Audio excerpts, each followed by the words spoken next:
Hi there, how you doing today? Today I want to discuss cars.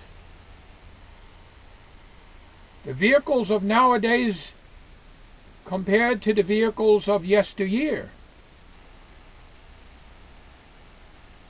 Cars and trucks today have no class. Basically, they all look alike.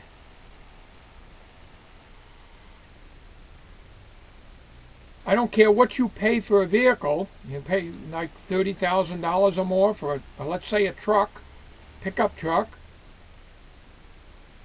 big Ford F-150 or 250 or whatever, and big Dodge Ram or any of those.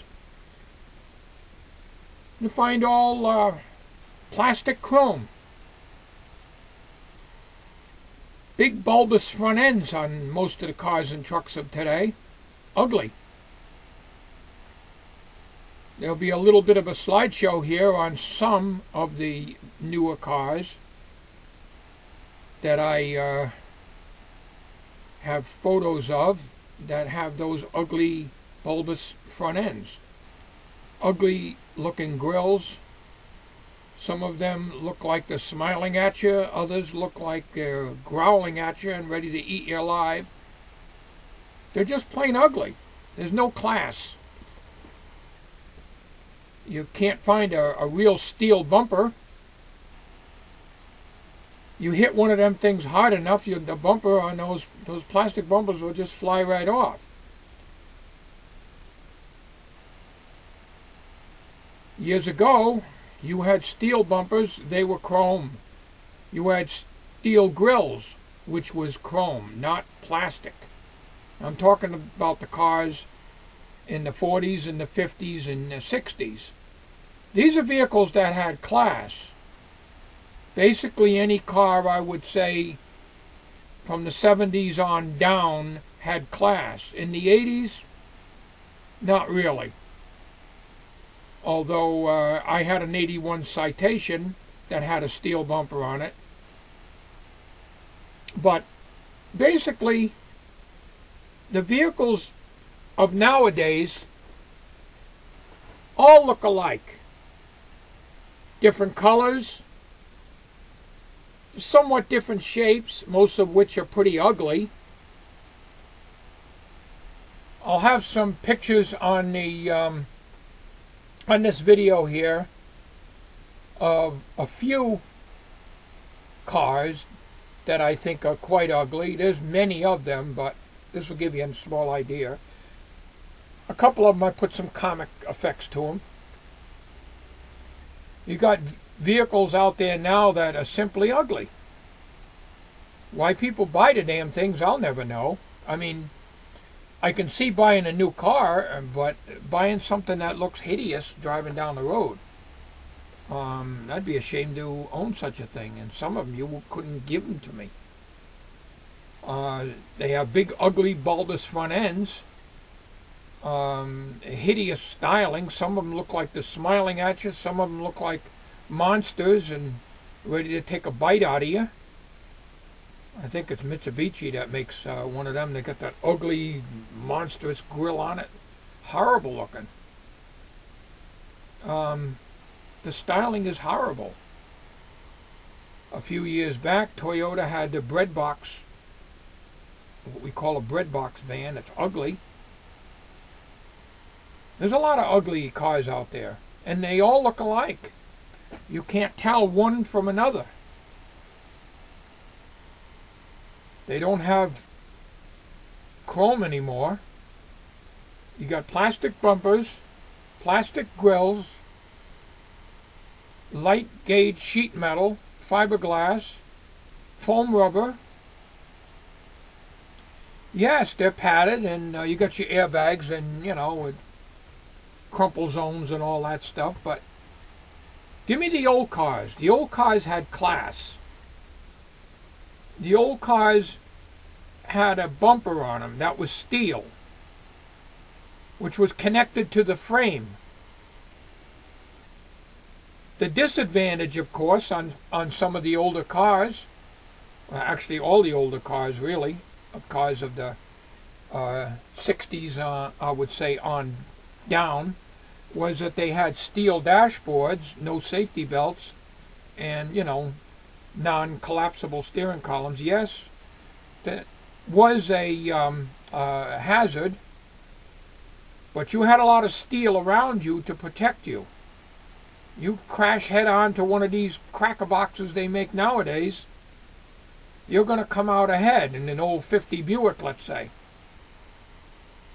But the disadvantage of the 50 Buick would be that you had a steel dashboard and, you know, no safety belt, so therefore your head would probably hit the dash and do some serious damage to you. But overall, I'd rather be in that 50 Buick than to be into some of these ugly looking things that they call cars nowadays.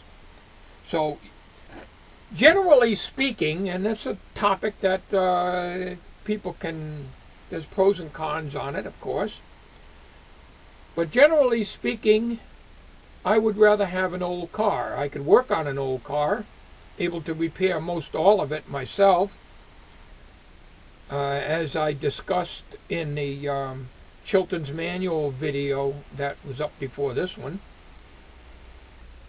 I was able to do valve jobs on my old cars, change fuel pumps, manifolds, change transmissions, put clutches in, do brakes, all drum brakes, which are a lot easier as far as I'm concerned than disc brakes. I find it very difficult to do disc brakes. Supposed to be easier, but I found it more difficult. End up breaking the C-clamp trying to push the cylinders in and everything else, the pistons in. End up trying to do that on my 91 Dodge Dakota, and I ended up having to go to a garage because the cylinders seized up, the pistons, and had to end up having the damn garage do it anyway. So give me the old drum brakes. The old 50 Studebaker I had, I redone all the brakes, the brake lines and stuff. I did all that stuff on my wife's 70 Dodge Polara when we had it. And even on the old 70 Dodge Polara, you had a PCV valve, but you didn't have a computer, thank God. You're able to fix it, and you had room. And one of the fellows on my comment on my channels, when you open the hood of the older cars, you can see the ground. You had room around the vehicle engine to be able to work on things without pulling half the car apart just to do it. Any work on any cars now, like I could years ago, and everything's got to be done outside, of course, are very limited because of the vehicles. They're getting harder and harder to work on, and you're at the mercy of a garage.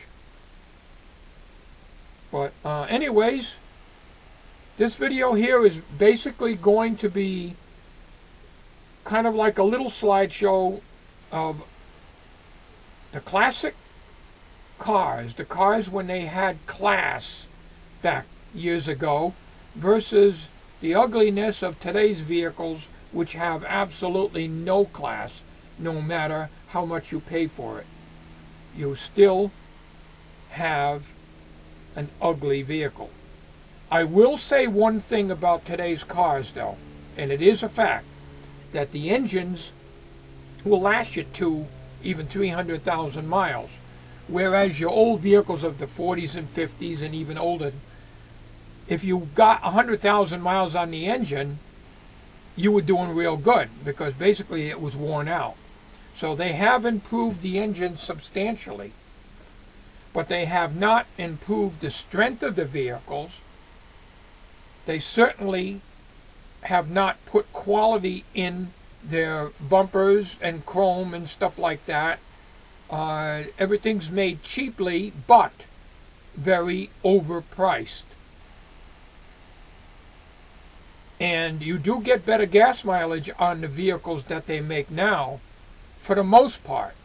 But there are some older cars, like your little old Ramblers, 6-cylinders, and your 50 Studebakers used to get about 25 miles to the gallon, 6-cylinder. The problem is, you'd use a quart of oil every 50 miles. At least that was the case in the 50 Studebaker's Flathead 6, the car that I had, which, by the way, was my very first car that I owned. Okay, so let's get on with the slideshow. The classic cars of yesteryear, which had class, and the ugly-looking things that they call cars nowadays. Hope you'll enjoy it. Thank you. Oh, somewhere the music's playing soft and low, and a stranger holds the woman I love so.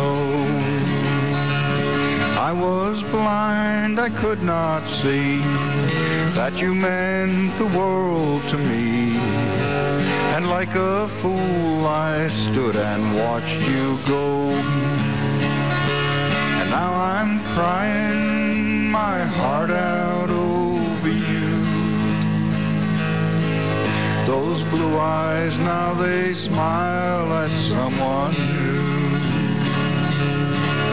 Ever since you went away, I die a little more each day, and I'm crying my heart out over you.